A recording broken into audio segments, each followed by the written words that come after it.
Plusieurs lignes de la parole mènent à une seule ligne, celle de la vérité éternelle.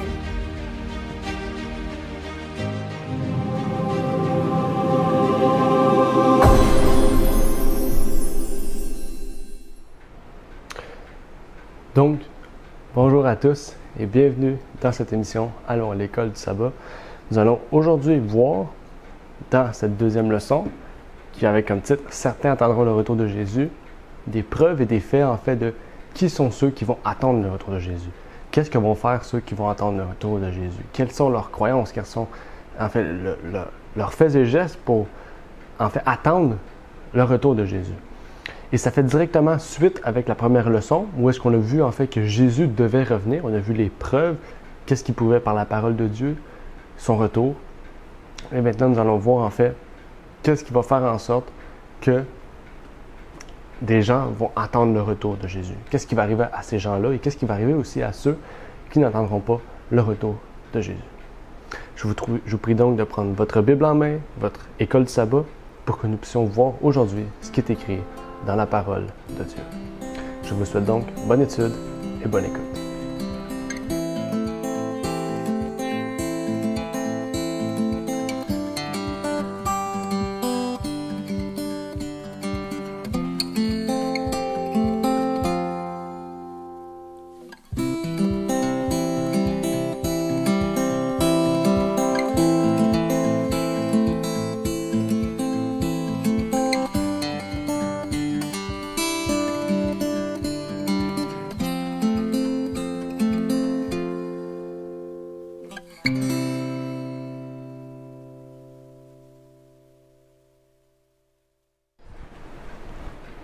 Comme j'ai dit tout à l'heure, cette deuxième leçon est directement liée avec cette première leçon que nous avons vue la semaine dernière, qui avait comme titre « L'espérance du chrétien ». En fait, on va voir que chaque leçon va se suivre d'une manière ou d'une autre, puisque le message est connexe, mais on va voir qu'il y a certaines leçons vraiment qui sont directement reliées en fait. Et par ce fait-là, on comprend qu'en fait que si on étudie la deuxième leçon sans avoir étudié la première, on peut avoir peut-être un peu de difficulté à comprendre. Et au fur et à mesure, en fait, les sujets vont varier et on va voir qu'il y a certaines leçons qui vont vraiment se mettre ensemble et d'autres qui vont être un peu plus reliées par le fait que c'est un sujet biblique, un sujet qui est décrit dans les mêmes chapitres, chapitre 14 de l'Apocalypse, mais qui sont vraiment des sujets différents. Et donc, aujourd'hui, je vous invite à pouvoir vous abonner à cette chaîne, de pouvoir partager cette vidéo, la liker, de pouvoir aussi marquer des commentaires, poser des questions si vous en avez. N'oubliez pas qu'on a une émission de questions-réponses qu'on prévoit faire bientôt. En fait, le temps nous manque, mais vous pouvez poser vos questions et les émissions vont se faire et vont être publiées dans les prochaines semaines, peut-être les prochains mois aussi à suivre. Et donc, vous pouvez directement répondre dans les vidéos ou vous pouvez nous contacter par email en privé à contact@ligne-sur-ligne.ca.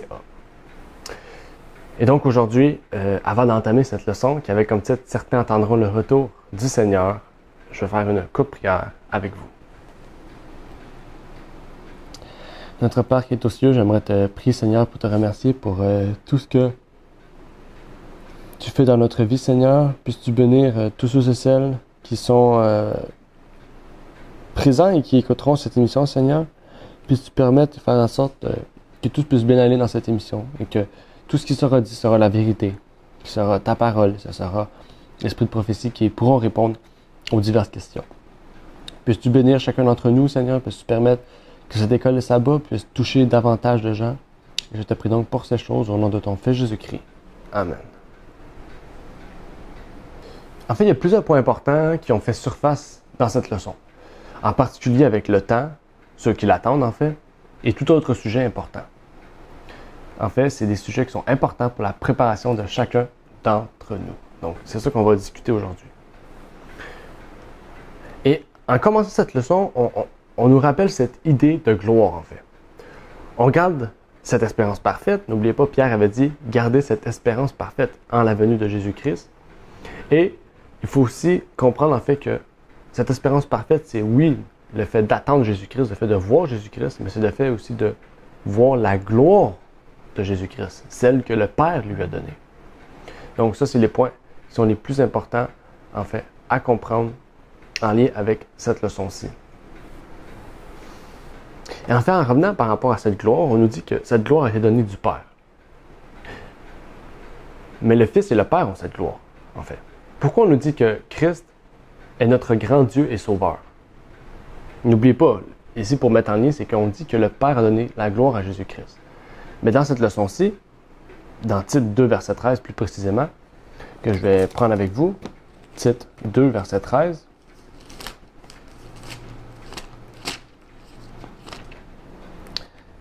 on va aller dans Tite 2, verset 13, qui dit « En attendant la bienheureuse espérance et la manifestation de la gloire de notre grand Dieu et Sauveur, Jésus-Christ. » Donc, ici, on nous dit que le Père a donné la gloire à Jésus. On sait que le Père, c'est Dieu. Jésus, c'est le Fils de Dieu. Pourquoi ici, on dit que Christ est notre grand Dieu et Sauveur? N'oubliez pas, Jésus a tout reçu du Père. OK? Il a reçu du Père tout. Et souvent, on dit ça, on dit que le fait que Jésus-Christ soit soumis au Père, le fait que Jésus-Christ soit engendré du Père, on dit qu'il a été créé, qu'il est inférieur. Mais en fait, c'est tout le contraire. Quand on dit que Jésus est engendré du Père et non pas créé, il y a une grande différence. Quand on dit que Jésus était engendré du Père, en fait, on comprend bien par cela que Jésus-Christ a reçu même la divinité du Père. Donc en fait, Jésus-Christ a reçu sa divinité, c'est-à-dire qu'on peut l'appeler Dieu. Ça fait un être divin, en fait. Jésus, c'est pas un être qui n'est pas divin, c'est un être divin, un être Dieu. Tout comme le Père, en fait. Et c'est pour ça qu'on retrouve aussi cette phrase dans Ésaïe qui dit Dieu, on va dire Emmanuel, Dieu avec nous. On peut retrouver à plusieurs reprises le fait que Jésus soit Dieu, le fait que Jésus soit le Père. Mais on comprend ici que c'est dans un sens symbolique quand on dit le Père. Mais quand on dit Dieu, on comprend bien que Jésus est Dieu parce qu'il a tout reçu du Père, même sa divinité. Et donc, ça nous amène vers cette question numéro 2, dans cette leçon qu'on avait lue. À qui seulement l'apparition du Christ apportera-t-elle le salut? On nous dit que le salut est seulement à ceux qui l'attendent. Pourtant, on dit dans la parole que le salut est pour tous, est pour tout le monde. Pourquoi ici, en fait, on nous dit que le salut est seulement à ceux qui l'attendent? Lisons ce que dit Jésus. Jésus dit dans Matthieu 19, versets 24 et 25. « Et je vous dis encore, il est plus aisé qu'un chameau passe par le trou d'une aiguille qu'il ne l'est qu'un riche entre dans le royaume de Dieu. » Ses disciples, ayant entendu cela, furent fort étonnés, et ils disaient, « Qui peut donc être sauvé? » En fait, si vous comprenez ici ce qui est dit dans le verset 24 et 25, en fait, le salut est offert à tous. Mais en fait, seulement ceux qui désirent le royaume de Dieu avant toute chose, qui ont cette espérance parfaite en la venue de Jésus-Christ, en chair et en os, pourront recevoir le salut. En fait, tout le monde peut recevoir le salut. Le salut est à tous.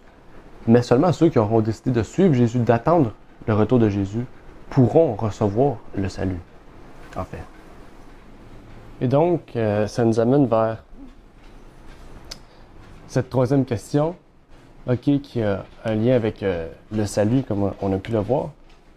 On a vu, que le salut est offert par un message. Enfin, on dévoile le salut par un message.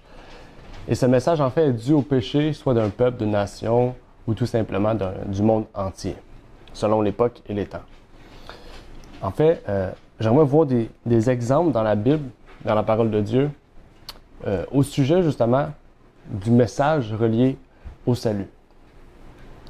On peut prendre l'exemple de Noé dans Genèse 6, verset 3, qui reçoit un message pour justement parler au salut aux gens et donc de permettre aux gens d'avoir la vie éternelle.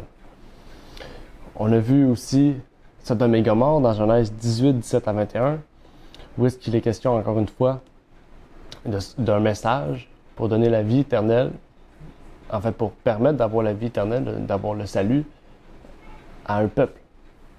Il y a aussi Genèse avec Nénive, Genèse 1, versets 1 et 2, qui nous décrit justement le salut qui a été offert à la ville de Nénive. Et on pourrait prendre l'exemple aussi du peuple hébreu et du peuple juif. Le peuple hébreu qui reçut justement un message de repentance avant leur soumission à Babylone, Et il y a aussi le peuple juif qui a reçu un message de salut avant la destruction de Jérusalem. Donc en fait, on remarque que le péché, on remarque que le salut est offert à tous, okay? Mais qu'une partie qui va accepter le salut, une partie va accepter ce message qui mènera à la vie éternelle. Et en fait, le péché est ce qui causera la destruction d'un royaume, d'une nation, ou justement, à la fin des temps, du monde entier. Et en lien avec ça, puisqu'on a parlé de nation, on a parlé de ville, on a parlé d'un royaume, mais on n'a pas parlé du monde entier. Est-ce que dans la parole de Dieu, on nous parle justement d'un message qui doit être dévoilé au monde entier, leur offrant le salut, au péril, justement, à cause du péché, de perdre justement ce monde? En fait, oui, il y a un message qui est relié à ça. C'est un message pour nous, pour notre temps, qui est dans Apocalypse 18, versets 4 et 5, que je vais lire avec vous, qui dit comme suit. « Puis j'entendis une autre voix du ciel qui disait « Sortez du milieu d'elle, mon peuple, de peur que, participant à ses péchés, vous n'ayez aussi part à ses plaies. Car ses péchés sont montés jusqu'au ciel et Dieu s'est souvenu de ses iniquités. » Donc en fait, cette prophétie d'Apocalypse 18 au sujet de Babylone et de sa destruction à cause de ses péchés nous révèle justement que ses péchés ont monté jusqu'au ciel et que cela va engendrer la destruction de Babylone. En fait, ils sont arrivés à un point de non-retour. Et ça va mener à cette colère de Dieu qui va faire en sorte que les plaies soient déversées, que les 4 vents soient relâchés et qui mène au retour de Jésus, qui mène au salut, justement. Et n'oubliez pas que la Bible, dans Jude, compare l'état, justement, de la fin des temps, du monde entier à la fin des temps, de Babylone, à l'état de Sodome et Gomorrhe. On doit donc se poser des questions sur notre position, justement, face à cette colère qui détruira tous ceux et celles qui n'ont pas gardé cette espérance en la venue de Jésus-Christ, de notre Sauveur aussi, et de notre Dieu, tel qu'il est écrit dans Tite 2, verset 13. Et en fait, quand les péchés seront à un tel point de non-retour, et que le message du 4e ange se fera entendre, parce que n'oubliez pas, en fait, Apocalypse 18 nous révèle que les péchés de Babylone sont montés à un tel point suite au message du 4e ange. Alors, OK, justement, à ce moment-là, quand ce message sera relâché, sera déployé, et que se fera entendre donc ce message par la puissance du Saint-Esprit, en fait, l'union de ces 3 puissances, le dragon, le faux prophète et la bête, qui est en fait Babylone, crieront à ce moment-là paix et sûreté sur terre. Et ce ne seront pas n'importe qui, en fait, qui vont dire ce message-là. Ce ne seront pas des gens comme vous et moi, des gens normaux, en fait.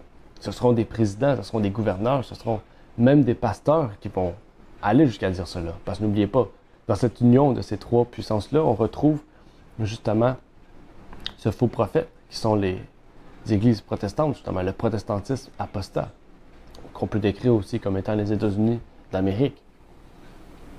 En fait, les pasteurs seront comme les Juifs. Comme les Juifs ont repoussé Jésus-Christ la première fois en disant qu'il n'y avait rien, enfin que la paix était présente, en fait, les pasteurs feront la même chose du retour de Jésus-Christ, repoussant le retour de Jésus-Christ et fermeront l'oreille à la vérité. Et en fait, l'Église adventiste est entrée dans ce piège fatal qui les mènera justement à une destruction évidente. Et en repoussant le retour de Jésus, malgré les événements qui prouvent le contraire, aujourd'hui on voit beaucoup d'événements qui prouvent que Jésus-Christ est à la porte, ils détruisent et continuent de détruire les vérités fondamentales de la parole de Dieu. J'aimerais lire un texte de la servante du Seigneur qui dit comme suit dans La tragédie des siècles à la page 402. Les Écritures n'autorisent personne à ignorer la proximité du retour de Christ. Mais ceux qui cherchaient un prétexte pour rejeter la vérité fermaient l'oreille à cette explication. Et les moqueurs, parmi lesquels de soi-disant ministres de Jésus-Christ continuaient à répéter « On ne peut savoir ni le jour ni l'heure ». Dès que les gens commençaient à sortir de leur engourdissement spirituel et à s'enquérir de la voie du salut, les conducteurs religieux se plaçaient entre eux et la vérité, s'efforçant de calmer leurs craintes en tordant la parole de Dieu. Des sentinelles infidèles unissaient leurs efforts à ceux du grand séducteur en criant « Paix, paix », contrairement à l'avertissement divin.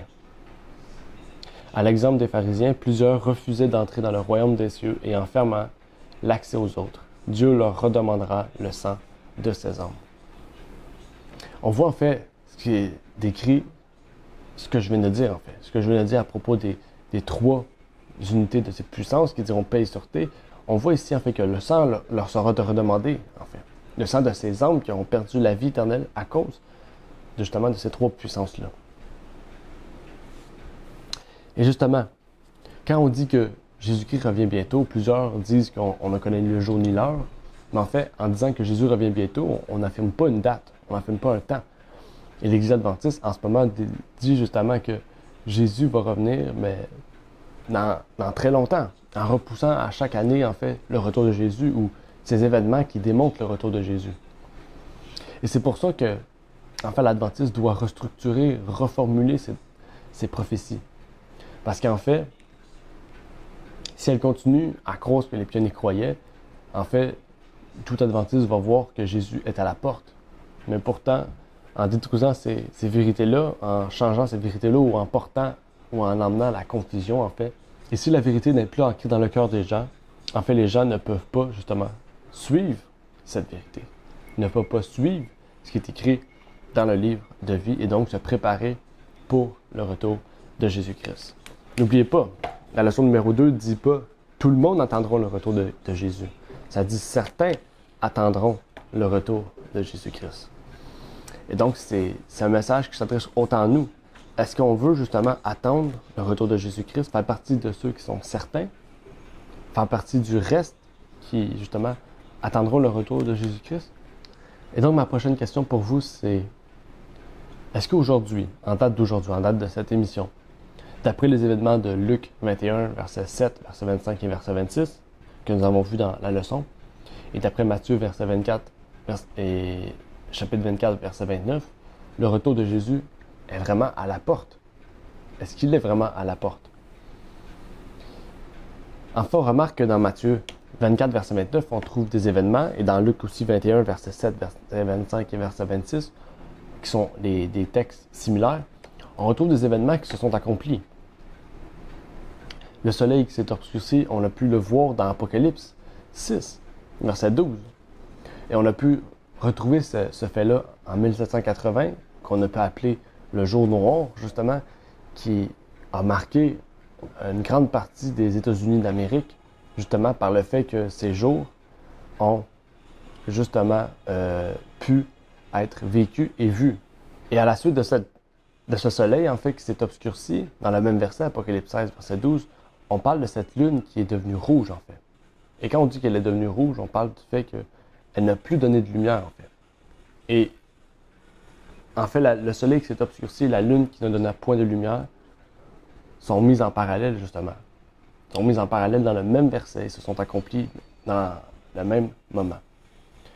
Et on peut parler aussi du tremblement de terre, du grand tremblement de terre qui est question dans Matthieu aussi, qui s'est révélé dans Apocalypse 6, encore une fois, et qui a pu aussi se révéler en 1755 dans le grand tremblement de terre de Lisbonne.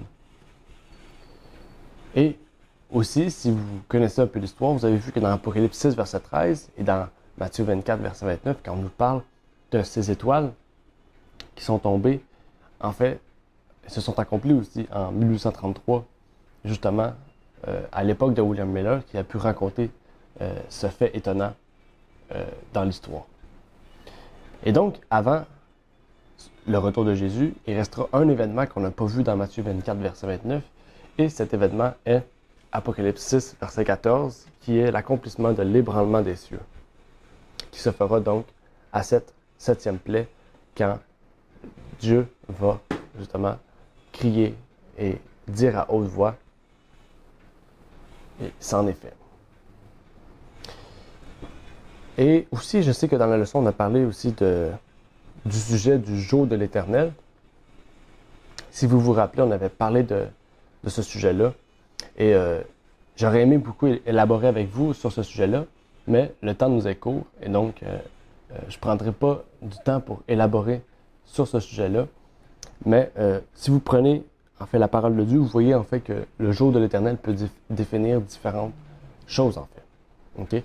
Quand on parle du jour de l'Éternel, on peut parler à un temps en fait pas de prophétie, mais un temps de jugement, comme on peut parler au temps des Juifs, quand Jésus est venu, il y a eu le jour de l'Éternel qui est arrivé. Et c'est ce que la leçon nous explique à propos de ce jour de l'Éternel, mais aussi quand Dieu va revenir. Désolé, quand Jésus va revenir, le jour de l'Éternel se verra aussi. Un jour de jugement, de la colère de Dieu. Et ça nous amène vers la conclusion pour aujourd'hui, où est-ce qu'on nous parle justement de tout ce qu'on a vu au sujet de ceux qui attendent le retour de Jésus-Christ. Et en fait, tout ce qu'on a décrit jusqu'à présent, à propos de Apocalypse 6, verset 13, Matthieu 24, verset 29, ce sont tous des signes, ce sont tous des témoins du retour de Jésus-Christ. Et en fait, si on les reconnaît en ces journées-là, on comprend en fait que toutes ces choses-là nous amèneront vers le retour de Jésus et vers ceux donc qui attendent Jésus-Christ et son retour en fait. Et il faut garder cette espérance parfaite. Et rappelez-vous ce que Jésus dit à propos de son royaume, du royaume de Dieu, dans Matthieu 6, verset 33. On a pu le lire aussi récemment. Matthieu 6, verset 33 nous dit comme suit: « Mais cherchez premièrement le royaume de Dieu et sa justice, et toutes ces choses vous seront données par-dessus. » On comprend ici que, premièrement, il faut chercher le royaume de Dieu. En fait, Dieu nous demande d'espérer sa venue parfaitement. Et ça, on espère, si on veut à tout prix, justement, que son retour se fasse, nous voulons aussi donc hâter son retour, faire en sorte que son retour se fasse le plus rapidement possible. Mais malgré cela, malgré le fait que le salut soit à tous, malgré le fait que les signes sont présents, que la Bible nous montre ces signes et qu'on a pu établir le lien entre ce que l'histoire nous a révélé, en fait, ce ne sera pas tout le monde qui recevront ou auront part au salut. En fait, chacun prendra la décision de soit accepter le salut ou de le refuser, soit pour la vie éternelle ou la mort éternelle. Mais n'oubliez pas aussi, on parle des justes, on a parlé beaucoup des justes, mais dans Apocalypse 6, on parle aussi des injustes en fait, des perdus. Les perdus demanderont, comme écrit dans Apocalypse 6, que les rochers, que les pierres en fait tombent sur eux. Et donc, mon appel pour vous aujourd'hui, en cette journée, en cette leçon, qui était un peu courte, qui nous démontre en fait certains faits intéressants qu'on a pu découvrir justement par ce fait-là.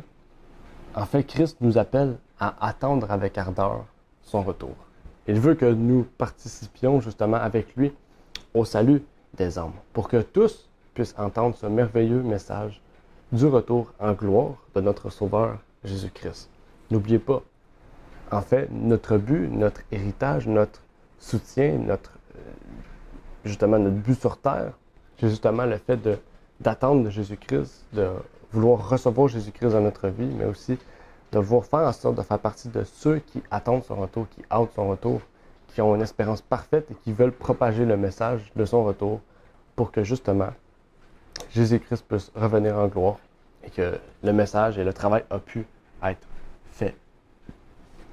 Et donc, avant de terminer, je vais faire une courte prière et je vais vous laisser donc partir sur cet appel du jour, à savoir de faire partie de ceux qui attendent le retour de Jésus-Christ. Prions. Notre Père qui est aux cieux, j'aimerais te prier, Seigneur, pour te remercier pour tout ce que tu as pu faire dans notre vie. Puisses-tu bénir cette leçon que nous avons vue? Puisses-tu faire en sorte que qu'est-ce qui y est écrit dedans puisse nous toucher et nous permettre justement d'être de ceux qui attendent le retour de Jésus. D'être ceux qui sont peut-être certains, qui sont en reste, mais qui attendent avec une ardente foi, une ardente profession, Seigneur, le retour de ton Fils Jésus-Christ. Je te prie donc pour ces choses, je te prie de nous protéger tous et de nous permettre que cette leçon numéro 3 puisse être autant intéressante, autant nous toucher, nous rapporter à ta parole, à ces vérités fondamentales que ceux que nous avons vus auparavant. Je te remets donc toutes ces personnes entre tes mains et je te remets donc aussi cette fin de semaine entre tes mains. Au nom de Jésus. Amen. Merci d'avoir écouté cette vidéo. Pour plus de contenu, abonnez-vous sur notre site internet. Il est également possible pour vous de nous suivre sur notre page Facebook et de nous contacter par email.